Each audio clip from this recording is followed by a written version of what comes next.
자, 말씀 제목은 새롭게 하소서, 새롭게 하소서라는 제목으로 말씀을 증거하겠습니다.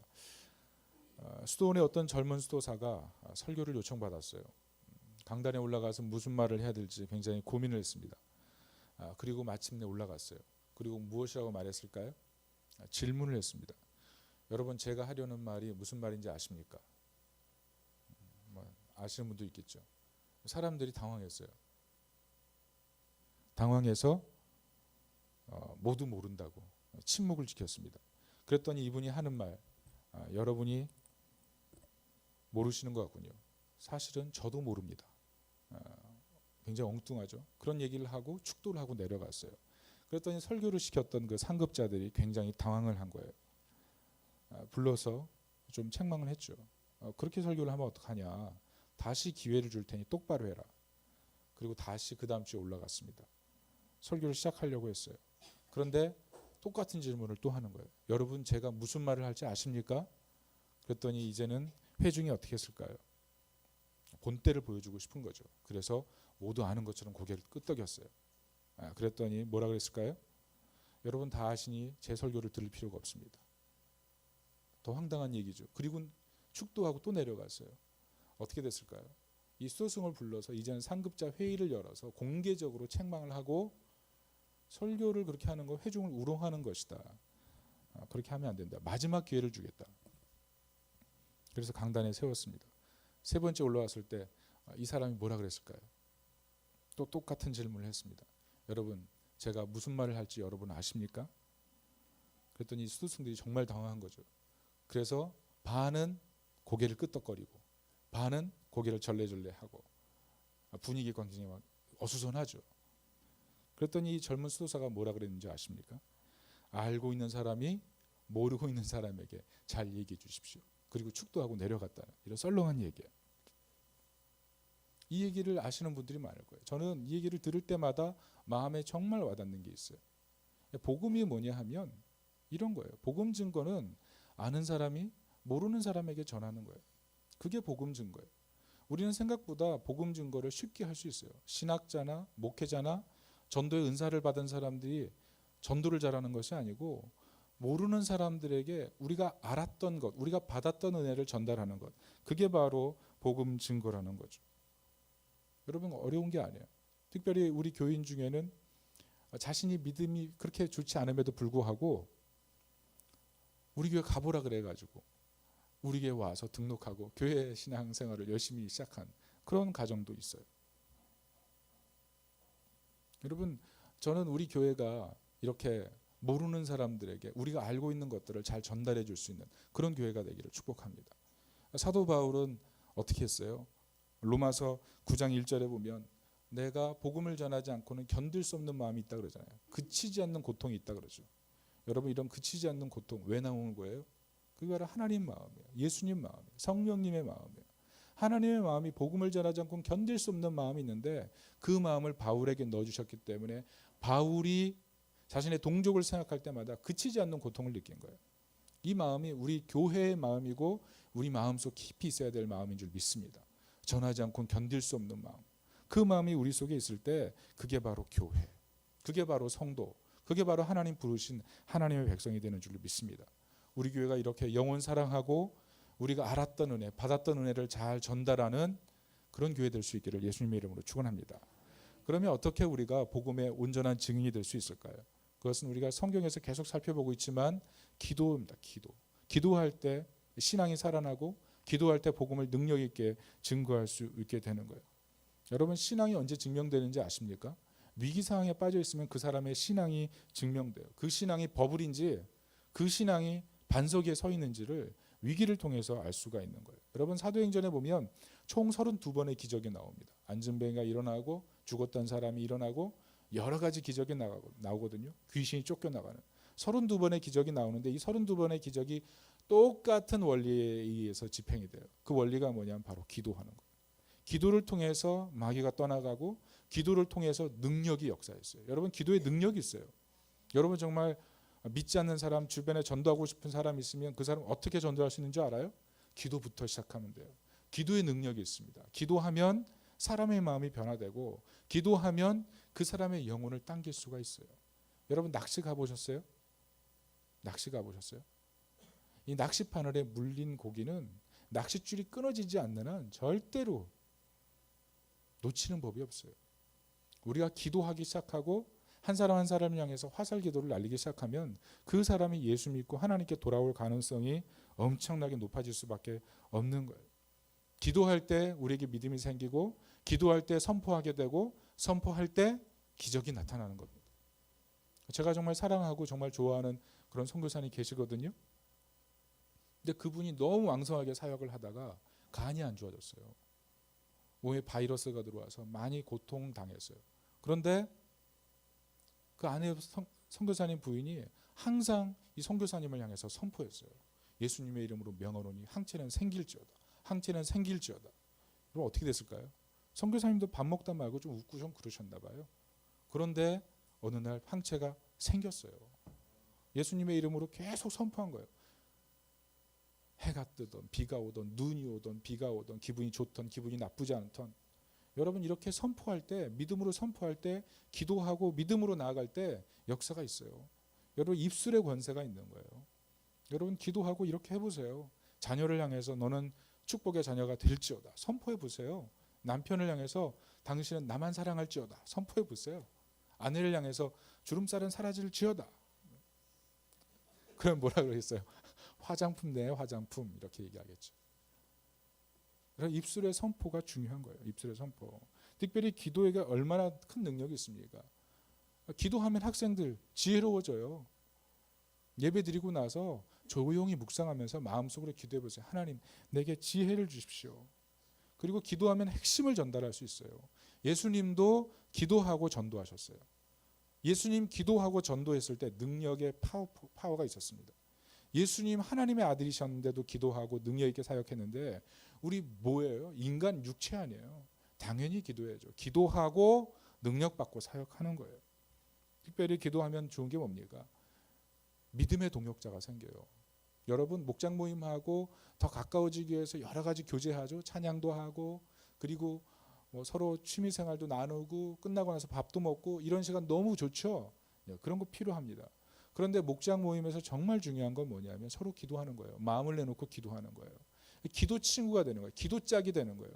문제가 있을 때 자기 마음을 내놓고 기도 부탁을 할 수 있는 그런 관계. 그게 진정한 관계로 들어가는 거거든요. 물론 비밀 유지 조건.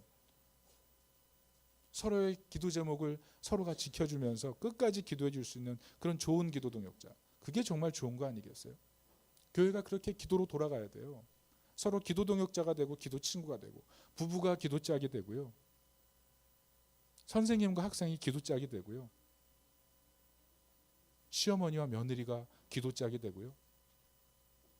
목회자와 성도가 기도 짝이 되고요. 그래서 기도 동역자로 돌아가는 교회. 그게 바로 건강한 거 아니겠어요? 기도를 통해서 그런 은혜를 경험했으면 좋겠어요. 특별히 기도하면 좋은 게 뭡니까? 삶의 의욕이 솟아나기 시작합니다. 삶의 의지가 솟아나기 시작해요. 왜 살아야 되는지 정말 마음속 깊은 곳에서부터 기쁨이 솟아나기 시작해요.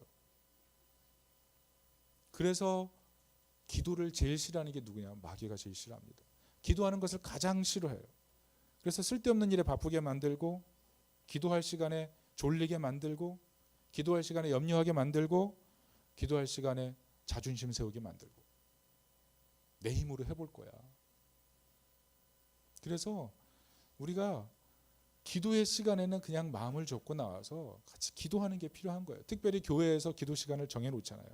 그게 여러분 공회라는 겁니다. 공회. 공회라는 게 뭐냐면 성도들이 부름받아서 모이는 모임이에요. 거기에는 하나님의 임재하시는 거룩한 초성고예요. 두세 사람이 모인 가운데 내가 너희와 함께 있느니라 그러잖아요. 그래서 교회 성도들이 믿음을 가지고 모이는 그 자리에 하나님의 임재, 성령의 임재가 있는 거예요. 그래서 공회로 정한 그 시간에 나와서 성도들이 그 자리에서 같이 기도하는 그 시간이 의미가 있는 거예요. 그리고 그렇게 공회로 모여서 기도할 때 공동체성이 생겨요. 서로 기도하면서 서로 기도 제목을 나누고 서로 아픔을 나누고 서로 울고 흐느끼면서 그런 시간을 보낼 때 낯선 타자로 교회에 존재하는 것이 아니라 그 공동체 안에서 내가 왜 이곳에 있는지를 분명히 발견하게 된다고요. 그러면서 공동체 안에서 건강한 신앙생활을 시작할 수가 있는 거예요. 내년에 특별히 저는 전도대를 만들 겁니다. 저는 이 마음이 굉장히 계속 있어요. 그래서 기도하고 있어요. 수요일 정도에 아마 전도대를 만들지 않을까 생각해요. 여러분 기도해 주세요. 전도 잘할 수 있도록. 눈물로 씨를 뿌리는 자는 기쁨으로 단을 거둔다 그러잖아요. 여러분 이 동네가요 황금밭이에요. 어린이들의 황금밭이고요. 청소년들의 황금밭이에요. 12시에 나가보세요. 애들이 질비해요. 그리고 오후 3시 정도 나가면 청소년들이요. 배가 고파가지고요. 막 사회 먹으려고 사방을 돌아다니고 배고파서 어쩔 줄 몰라 해요. 그때 우리가 사발면을 들고 나가면 전도 되지 않겠습니까? 저희 내년에 사발면 전도할 거예요. 청소년 전도하고 어린이 전도하고. 여러분 교회 수에 목숨 걸면 안 됩니다. 그런데 교회는 영혼에는 목숨 걸어야 돼요. 영혼에는 목숨 걸어요. 교회가 그것 때문에 세워진 거거든요. 우리 교회는 영혼에 목숨 거는 교회가 될 겁니다. 여러분 영혼에 목숨 거는 교회가 될 수 있도록 기도해 주시기를 바랍니다. 분명히 뿌린 대로 거둘 거예요. 우리 교회가 성장하고 우리 교회가 잘할 수 있는 방법은 영혼 전도하는 거예요. 수에 목숨 걸지 않지만 영혼에는 목숨 거는 교회. 그게 우리 교회가 될 수 있기를 예수님의 이름으로 축복합니다. 여러분 교회는 기도하는 곳이에요. 기도하는 집이에요. 우리가 지난주에도 덮어놓고 막 기도하기 시작했어요. 그런데 그 속에서 뭐가 있어요? 하나님의 임재가 있죠. 하나님의 영광이 있어요. 여러분 기도를 통해서 하나님의 영광을 보는 그 은혜를 경험할 때 우리 신앙이 살아나는 거예요. 특별히 제가 지난주에도 도전했지만 여러분 우리 교회 앞에서 일하는 그 중직자들이 있죠. 그런 일꾼들은요. 어떤 사람들이냐 하면 길 닦는 사람이에요. 길 닦는 사람. 교회 앞으로 전진해 나갈 때 장애물들 다 자르고 나가는 사람. 그게 선발대거든요. 수색대 같은 존재들. 그게 교회 직분자들이에요. 그러라고 직분 세우는 거거든요. 우리 같이 기도의 힘을 모아서 이 교회 앞에 있는 모든 장애물들을 깨트리고 전진하고 건강하게 성장해서 하나님 나라를 세워가는 예수와 섬교회 되시기를 예수님의 이름으로 축원합니다. 우리가 기도하는 증인 돼야 됩니다. 특별히 오늘 본문 보시면 성전이 보여요. 성전. 성전에는 기드론 시냇가가 보입니다. 그리고 감람산이 보입니다. 그리고 헤롯 성전이 바로 옆에 있어요. 헤롯 성전이 바로 옆에 있죠. 여러분 성전에는 10개의 문이 있는데요. 9개의 문이 은과 금으로 뒤덮여 있습니다. 그리고 성전 꼭대기는 완전히 금칠로 되어 있어요. 그리고 나머지 문 하나는 청동으로 되어 있는데 성인이 20명이 붙어야 겨우 닫힐까 열릴까 말까 한 그런 엄청난 문이 있었어요. 그래서 고대 성전 중에 예루살렘 성전이 가장 크고 웅장했습니다. 너무나 크고 너무나 웅장했죠. 사람들이 입이 쩍 벌어질 정도로 큰 성전이었어요. 그래서 이 성전에 햇빛이 비치면 그 광채가 어마어마했기 때문에 그것 때문에 은혜 받았어요. 문제는 뭐냐면 오늘 본문에 이렇게 어마어마한 광채와 빛이 있는 이 찬란한 곳에 가장 큰 어둠이 도사리고 있다는 거예요. 그게 바로 뭡니까? 안진뱅이. 그것도 40년 동안이나 일어서지 못하고 성전에서, 여러분 성전이라는 것은 곧바로 들어갈 수 있는 구조가 아니에요. 안뜰과 바깥뜰이 있는데요. 바깥뜰은 이방인의 뜰이고 안뜰은 여인의 뜰, 유대인의 뜰, 제사장의 뜰로 구분돼요. 그리고 여인의 뜰과 이방인의 뜰에는 담벼락을 딱 세워놓고 그 곁에는 그 담벼락에는 이렇게 라틴어로 써 있습니다. 그리고 히브리어로 써 있어요. 이 성벽에 접근하는 이방인은 죽는다. 이렇게 써놨어요. 접근 금지, 접근 금지. 이방인은 넘어올 수 없는 곳. 그게 성전. 이 거린, 이 장애인은 어디 있었냐면 아마 이방인의 뜰이나 여인의 뜰 사이, 아니면 여인의 뜰이나 유대인의 뜰 사이에 그 미문에 앉아가지고 평생 구걸하던 그런 사람이에요. 구걸하다라는 단어가 헬라어로 에로타라는 단어인데 이 단어가 뭐냐면 수없이 외쳤다는 얘기예요. 수없이 이 성전에 와서 수없이 배가 고파요? 날 살려주세요? 제발 나에게 조금만. 여러분 미국 같은 데 가보면요 거지가 많아요. 우리나라 그렇게 거지가 없는 편이에요. 미국 가보세요. 미국 가보시면요 거지 천재예요. 길거리에서 조그만 차 세워놓고 있으면요 곧바로 유리창 와가지고 유리창 닦고 있어요. 거지들이. 그리고 나서 이렇게 손 내밀어요. 1달러만 달라고. 1달러. 얼마나 많은지 몰라요. 우리나라는 생각보다 적은 거예요. 근데 이 나라 말고 바깥 나라로 가면 굉장히 많겠죠.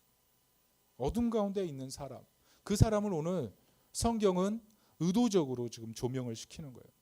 찬란한 곳에 있는데 모두가 행복한데 딱 한 사람, 딱 한 사람. 그 사람은 절대로 그 빛 광채 속에서 마음의 평안과 기쁨을 절대로 느낄 수 없는 한 사람. 그 사람이 있었다는 거예요. 어둠이 지배된 사람. 김효은 작가가 저에게 책을 선물했어요. 함부로 대하는 사람에게 조용히 갚아주는 법. 유튜브에 보면 사무실이라고 있어요. 그 뭐냐면 사무실에서 꼰대질하는 상사들에게서 적당히 보복하면서 살아남는 법, 이런 거예요. 여러분 보시면서 약간 동감이 되겠지만 약간 우리 그리스도인도 살기에는 좀, 그리스도인이 그렇게 하기에는 약간 좀 적합해 보이는 그런 거에 있어요. 근데 그것을 보면서 정말 이 시대에 직장인들이 굉장히 사무실에서 고통을 받는구나, 그런 생각을 했어요. 여러분 이 사람도 그래요. 두 가지 비애가 있었을 겁니다. 첫째는 가난의 비애. 여러분 맨날 이게 적선해 보세요. 돈 달라 그래 보세요. 그거 쉽지 않아요. 그게 쉬운 게 아니에요. 여러분 당장 빈 깡통 들고 길거리 나가서 거기 앉아보세요. 그거 있을 수 있겠어요? 수많은 사람의 그 따가운 시선, 누더기 같은 옷을 입고 불쌍하게 보여야 되고 거기 채워질 때까지 그냥 우두커니 앉아 있어야만 되는, 찬바람 맞아가면서. 저는 어릴 때 그런 모습을 봤기 때문에 너무나 그런 마음이 와닿아요. 제가 저번에도 얘기했던 것 같아요. 제가 어릴 때 제가 있던 교회는 연말이 되면 항상 나타나는 아주머니가 있었어요. 아기를 포대기에 업고, 그리고 거기가 아스팔트가 아니었어요. 맨 땅이었거든요. 그 맨 땅에 꿇어 엎드려 가지고 예배 끝나면 그때부터 외치기 시작하는 거예요. 배가 고파요. 배가 고파요. 배가 고파요. 얼마나 큰 소리로 얘기하는지 그 울음 섞인 그 목소리. 그 길 지나가면 바로 떡볶이 가게였는데 그 떡볶이 가면 100원이면 떡볶이가 10개인데 그 안에 들어가서 돈을 넣고 떡볶이 친구 걸 뺏어 먹을 때 조금의 희열이 있었지만 그거 내가 10개 다 먹으려고 그냥 지나와서 떡볶이를 먹는 순간에 항상 찝찝한 그 기분. 여러분 막 떡볶이를 먹는데 막 마음이 미어져요. 계속 외치고 있거든요. 배가 고파요. 배가 고파요. 요즘 그렇게 적선하는 사람, 외치는 사람도 없잖아요. 가난에 비해. 여러분 어떤 권사님이 그러더라고요. 지금 이 시대는 이런 사람이 별로 없대요. 이렇게 절대적인 가난을 가진 사람은 별로 없다는 거예요. 그러나 다 상대적으로 가난하다는 거예요. 절대적 빈곤은 없고 이건 상대적 가난이라는 거예요. 그래서 국가에서 혜택을 주는 그런 경우들이 굉장히 많대요. 그래서 어느 정도는 살게 해준다는 거죠. 그렇지만 그럼에도 불구하고 사각지대가 있는 거죠. 하여튼 이 사람은 사각지대였어요. 결정적인 아픔이 뭔지 아세요? 이 사람은 이렇게 가난하고 질병이 있었음에도 불구하고 성전에 들어갈 수가 없었다는 거예요. 성경의 법 자체가 이렇게 부정한 사람은 예배에 들어올 수가 없었어요. 그게 이 사람의 가장 큰 고통이었던 거죠. 그 찬란한 빛 가운데 절대로 성전에 들어갈 수 없는 소외된 인생, 그게 바로 그 사람이었던 거예요. 그런데 오늘 베드로와 요한이 그 사람을 발견하는 거예요. 베드로와 요한이 어떤 상태예요? 성령 충만한 상태예요. 은혜 충만히 받았어요. 기도 많이 했어요. 그랬더니 하나님께서 뭘 열어주시는 거예요? 그 눈을 열어주셔가지고 가장 고통당한 사람 보게 하는 거예요. 이전에는 보였겠어요? 성전에 계속 있었을 거 아니에요. 성전에 다녔을 거 아니에요. 그런데 기도하고 성령 충만하니까 보이는 거예요. 여러분 그게 차이인 거예요. 그 40년 된 병자가 성전에 있었을 때 누구도 쳐다보지 않는 그런 그냥 장현이었을 뿐인데 이 베드로와 요한은 성령 충만하고 나서 정말 소외되어 있는 그 사람의 아픔을 느끼고 다가가서 하나님 말씀을 증거하는 거예요. 그래서 오늘 어떻게 얘기합니까? 오늘 유명한 말씀이죠. 같이 한번 읽어볼까요? 6절이죠. 6절부터 7절, 8절 다 같이 한번 읽어봅시다. 시작. 베드로가 이르되 은과 금은 내게 없거니와 내게 있는 이것을 내게 주노니 나사렛 예수 그리스도 이름으로 일어나 걸으라 하고 오른손을 잡아 일으키니 발과 발목이 곧 힘을 얻고 뛰어서서 걸으며 그들과 함께 성전으로 들어가면서 걷기도 하고 뛰기도 하며 하나님을 찬송하니. 여러분 이게 바로 기도의 능력인 줄 믿습니다. 기도하고 가장 소외된 사람을 발견하고 곧바로 어떻게 해요? 우리를 보라 그러잖아요. 여러분 정말 병자에게 그렇게 할 수 있어요? 아픈 사람에게, 소외된 사람에게 우리를 보라 그래 놓고 은과 금은 없는데 내게 있는 것으로 내게 주노니 나사렛 예수의 이름으로 명하노니 일어나 걸으라. 여러분 할 수 있어요? 근데 베드로와 요한은 믿음을 가졌고 담대하게 선포하고 있는 거예요. 여러분 이런 선포와 담대함이 우리 예수 믿는 사람이 가져야 될 능력인 줄 믿습니다. 우리가 너무 이거 잃어버렸어요. 둔스 스코트스와 교황이 로마 교황청에 있는 골드 챔버, 그 금으로 둘러싸인 방을 지나가면서 그랬대잖아요. 교황이 스코트스 박사, 우리가 이제는 은과 금이 없다고 말하기는 힘들어. 그랬더니 스코트스 박사가 다른 말을 했죠. 교황님, 우리는 지금 나사렛 예수 이름도 잃었습니다. 그게 교황 시대 얘기인데요. 저는 이 시대에 동일한 얘기라고 생각해요. 여러분 우리가 예수 이름으로 선포할 때 문제가 해결되는 줄 믿으시기 바랍니다. 예수 이름으로 선포할 때 능력이 있어요. 그걸 믿습니까? 여러분 그 믿음을 가지셔야 돼요. 그 믿음을 가지고 문제를 향해 선포하는 그런 하나님의 백성이 될 수 있기를 예수님의 이름으로 축원합니다. 오늘 우리가 성경 본문을 보면서 우리가 주목해야 될 것이 있어요. 주목해야 될 게 뭐냐 하면 베드로와 요한의 믿음도 있었지만 이 거지의 믿음도 있었다는 거예요. 이 앉아있는 거린, 안진뱅이 거린의 믿음. 성전에 들어갈 수 없어요. 거기서 울려 퍼지는 찬양의 소리 매번 들어요. 예배 소리 들어요. 그런데 들어갈 수 없어요. 그러나 성전 미문에 앉아서 어떤 사람이요? 이 사람은 들어갈 수 없지만 그곳을 향해서 항상 하나님을 향한 마음, 적어도 40년 동안 절망 섞인 속에서 하나님을 향한 그 가난한 마음, 그 가난한 마음이 있었던 거예요. 그래서 오늘 성경 본문에 보면 이 사람이 그 믿음으로 일어섰다고 베드로가 얘기하잖아요. 그 믿음으로.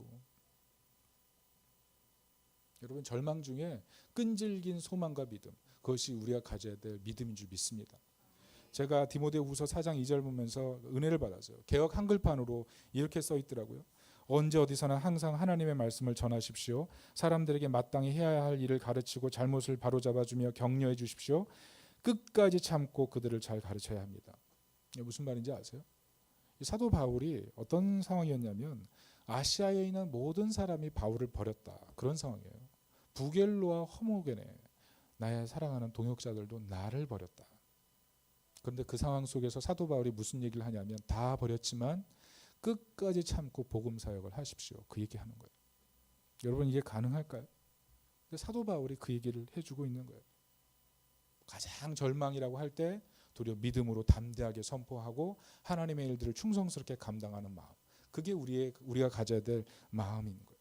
오늘 성전 미문에 있는 거지가 그 마음을 가지고 예수 그리스도의 이름을 선포하는 베드로를 바라보고 있는 거예요. 그래서 믿음과 믿음이 만나서 어떤 역사가 나타나는 거예요? 질병이 치유되고 그 사람이 뛰어서 성전으로 걸어 들어가는 역사가 나타나는 거예요. 평생 소원이었을 거 아니에요. 그 소원이 오늘 본문에서 이루어지는 거예요. 여러분 어제 스즈키컵 말레이시아와 베트남의 결승 축구 대회가 있었습니다. 여러분 보셨습니까? 아무도 관심이 없으신가 봐요. 우리나라가 드라마 중단하고 방영까지 했어요. 생중계로. 그래서 제가 잠깐 봤거든요. 근데 벌써 1대 0이더라고요. 근데 1대 0 그걸 제가 그 골 넣은 장면을 이렇게 한 1분 30짜리 영상을 보니까 하여튼 기가 막히게 차 넣었어요. 그러니까 차 넣으니까 우리 박항서 감독이 어떻게 해요? 막 뛰어가잖아요. 보여줘요?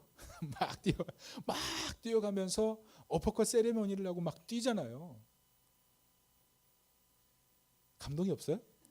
여러분 베트남에 관심이 없어요? 여러분 베트남이 지금 우리나라 사람들 되게 좋아해요. 여러분 베트남에 가서 우리나라가 한 일 아세요? 끔찍하게 했어요. 베트남 사람들, 베트공이 가장 무서워했던 사람들이 한국 사람이에요. 한국 사람들이 인정사정 보지 않고 다 죽였어요. 베트남전 참전했던 분들 얘기 들었거든요. 끔찍해요. 끔찍해. 아주 잔혹했어요. 그런데 지금 베트남과 한국이 손을 맞잡고 베트남 사람들이 태극기를 흔들리면서 지금 다녀요. 베트남 사람들이 오송기인가요? 그거 들고 막 이렇게 다니면서 서로 뛰어다니고 땅을 구르고 난리가 났어요. 난리. 그들의 인생에서 그 베트남 정말 축구 좋아하는 나라인데 10년 만에 2008년에 우승한 뒤에 10년 만에 우승했기 때문에 너무 좋아서 광란의 밤이 됐어요. 광란의 밤. 그런 기쁨. 그게 바로 이렇게 새롭게 되는 기쁨인 줄 믿습니다. 그래요. 오늘 이 성전 미문에서 구걸하던 사람이 이 베트남 사람들이 우승해서 달려가는 그 기쁨을 가지고 성전을 향해서 달리기도 하고 뛰기도 하면서 사람들에게 증거하기 시작한 거예요. 내가 변화되었다. 내가 새롭게 되었다. 사람들이 보고 얼마나 놀랐겠어요. 여러분, 우리에게 예수 그리스도라는 그 분명한 믿음이 생길 때 그 믿음을 통해서 우리에게 일어나는 일이 이런 것입니다. 여러분, 우리가 예수의 이름을 확실하게 믿어야 돼요. 예수님 그분이 하나님이십니다. 그분이 우리에게 임하실 때 우리의 삶의 문제가 변화되는 것을 믿으시기 바랍니다. 그래서 예수 이름 붙들고 기도하고 예수 이름 붙들고 선포하고 예수 이름 붙들고 희망을 노래하는 거예요. 사방이 다 절망이고 내 인생의 어둠이 다 닥친 것 같고 내 기도는 응답하지 않는 것 같고 나는 소외되어 있는 것 같고 다른 사람들 기도는 다 들으시는 것 같은데 나는 경시하는 것 같은 그런 상황이 지속된다 할지라도 그러나 믿음을 가지고 성전 미문에서 완벽하게 소외되어 있는 그 사람의 믿음을 가지고 하나님을 바라본 것처럼 우리가 그런 상황에도 40년 동안 포기하지 않는 믿음을 가지고 바라봤던 그 사람처럼 우리가 기도하고 끈질기게 나간다면 우리에게 은혜가 임할 줄로 믿습니다. 우리에게 새롭게 되는 은혜가 있을 줄로 믿습니다. 저는 여러분이 새롭게 되길 바랍니다. 예수 그리스도의 그 능력의 이름 때문에 인생이 변화되고 삶이 새로워지기를 축복합니다. 마음속에 정말 기쁨이 샘솟길 바랍니다. 여러분, 새롭게 되는 날이 오길 바랍니다. 오늘 19절 보세요. 19절 뭐라 그래요? 3장 19절 다 같이 읽겠습니다. 시작. 그러므로 너희가 회개하고 돌이켜 너희 죄 없이 함을 받으라. 이같이 하면 새롭게 되는 날이 주 앞으로부터 이를 것이요. 여러분, 이런 은혜가 있기를 예수님의 이름으로 축복합니다. 문제는 우리가 예수 이름 믿고 이런 새롭게 되는 은혜를 믿지만 실제로 삶에서 드러나지 못한다는 거예요. 베드로와 요한이 성경 안에서 분명히 일으켰던 역사인데 우리의 삶엔 일어나지 않는 그런 문제라는 거죠. 왜 그럴까요? 왜 그럴까요? 제가 최근에 책을 하나 선물을 또 하나 받았습니다. 그러니까 이대 교수인 윤정구 교수님이 저한테 책을 하나 선물했어요. 독서 모임을 통해서 이렇게 건네받았는데 그 책 이름이 황금 수도꼭지입니다. 황금 수도꼭지 첫 챕터를 열면 그런 얘기가 나와요. 바이킹에 대한 만화인데요. 바이킹이 전쟁에 가서 승리를 합니다. 전리품을 가져와요. 근데 그 전리품이 뭐냐 하면 황금 수도꼭지예요. 수도꼭지를 틀었더니 물이 콸콸콸 나왔거든요. 이게 너무 신기했어요. 다른 전리품 다 팽개치고 그 황금 수도꼭지를 딱 받아왔어요. 그리고 아내 앞에 가져와서 어떻게 했을까요? 수도꼭지를 돌렸죠. 물이 나와요, 안 나와요? 안 나오죠. 왜요? 연결이 안 돼 있으니까. 저는 이게 우리의 문제라고 생각해요. 우린 삶에서 우리가 삶의 수도꼭지를 돌리고 기도의 문제를 가지고 하나님께 아뢰며 그냥 콸콸콸 쏟아져야 된다고 생각하는 것 같아요. 그런데 정말 문제는 뭐예요? 어디에 뿌리를 두고 있는가? 어디에 뿌리를 두고 있는가? 우리가 정말 베드로와 요한이 성령의 능력에 뿌리를 두고 믿음으로 선포해서 나타난 그 결과, 그와 동일하게 우리가 정말 성령의 능력에 뿌리를 두고 하나님을 믿고 하나님을 의지하고 하나님이 주신 그 놀라운 축복의 기회들을 돌리고 있는지 잘 생각해 보세요. 저는 그 황금 수도꼭지가 우리의 신앙과 똑같다고 생각해요. 항상 우리에게는 은혜가 콸콸콸 나오기를 바라고 있지만 실제로는 우리의 뿌리에는 성령 하나님이 계시지 않는 거예요. 성령님이 계시지 않는 거예요. 오늘 이 사도행전의 역사는 처음부터 끝까지 성령의 역사인 것을 믿으시기 바랍니다. 성령 충만 받고 나타난 거예요. 성령 충만 받을 때 기적이 나타난 거예요. 성령 충만 받을 때 그들이 능력 있게 산 거예요. 성령 충만 받을 때 새롭게 된 거예요.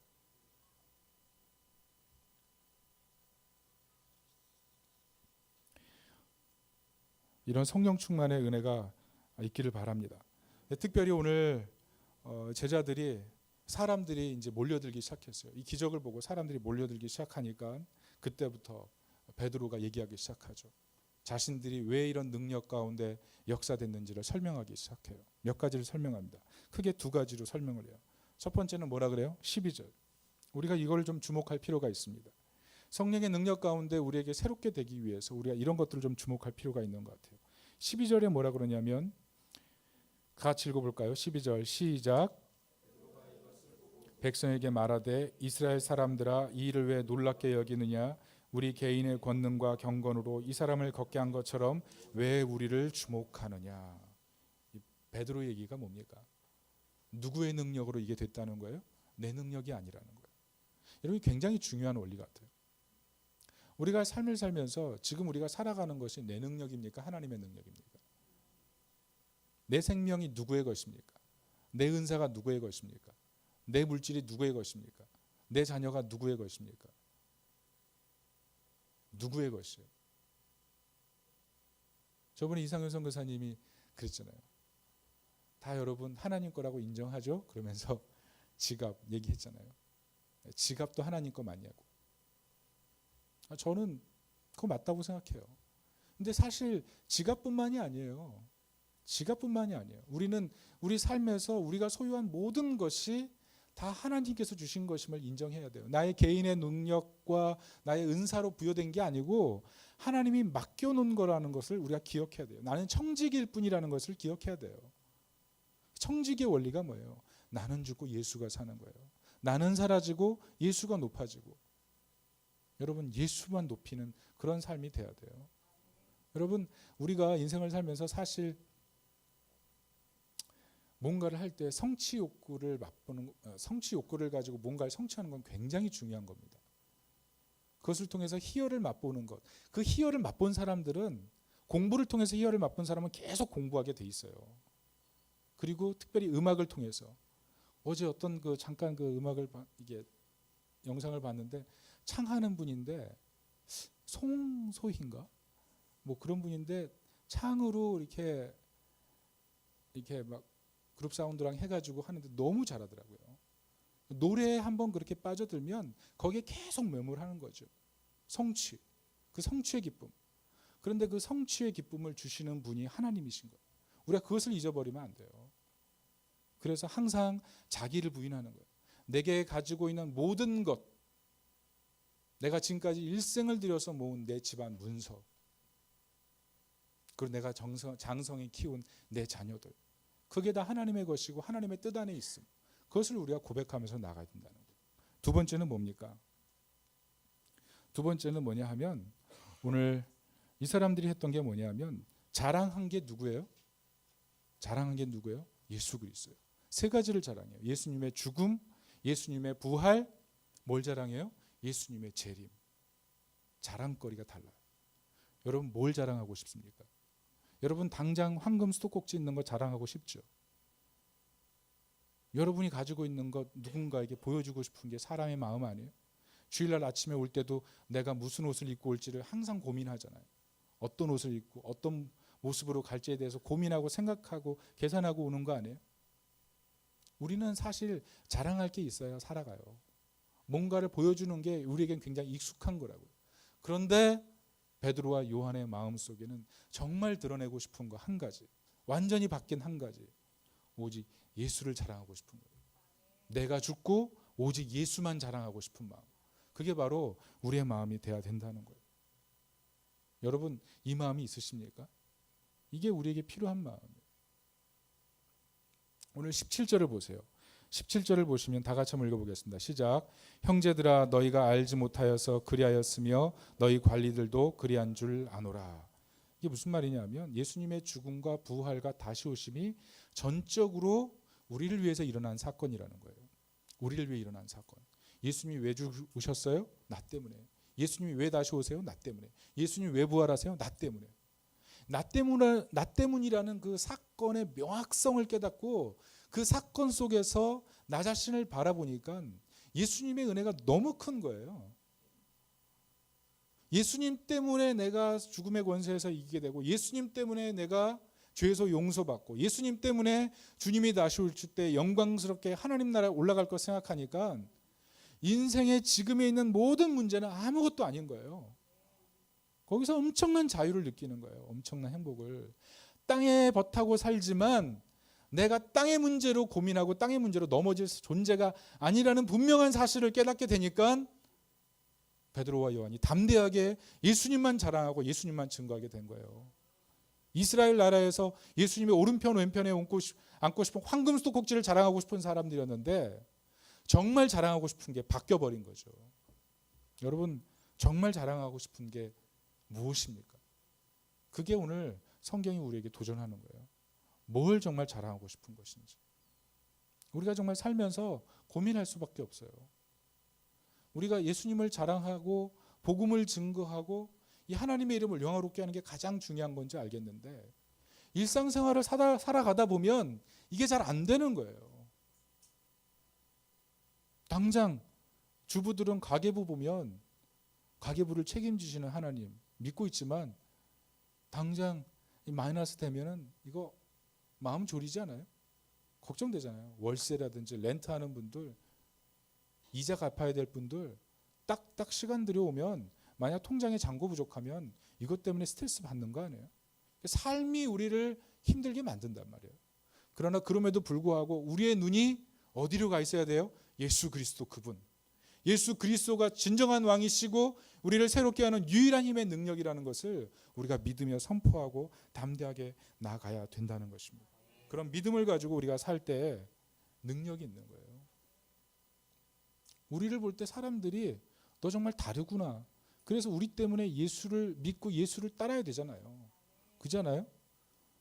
우리가 세상 사람들하고 똑같은 고민하고 똑같은 문제로 씨름하면 세상 사람들이 우리를 보면서 예수 믿는 것의 차이를 구별할 수가 없잖아요. 오늘 이 성전 미문에 앉아있던 안전뱅이가 자신의 삶에 일어난 변화를 보면서 너무 기뻐가지고 막 성전에 미친 듯이 뛰어다니잖아요. 그걸 보고 사람들이 몰려들기 시작하잖아요. 사람들이 왜 몰려들어요? 기적 때문에 몰려들었을까요? 물론 기적 때문에 몰려들었죠. 그렇지만 이 사람이 증거한 건 뭐예요? 성전은 미문에 앉아있던 이 사람이 증거한 게 뭐예요? 앉아있다가 일어난 거 증거만 했을까요? 아니요. 예수님의 이름을 증거한 거예요. 베드로도 어떻게 해요? 그 모여든 많은 사람들 앞에 능력의 근원에 대해서 설명하잖아요. 능력의 근원. 드러난 게 중요해요? 근원이 중요해요? 드러난 게 중요해요? 근원이 중요해요? 근원이 중요하죠. 석유 1리터 여러분 100병 있어요. 여기 원전이 있어요.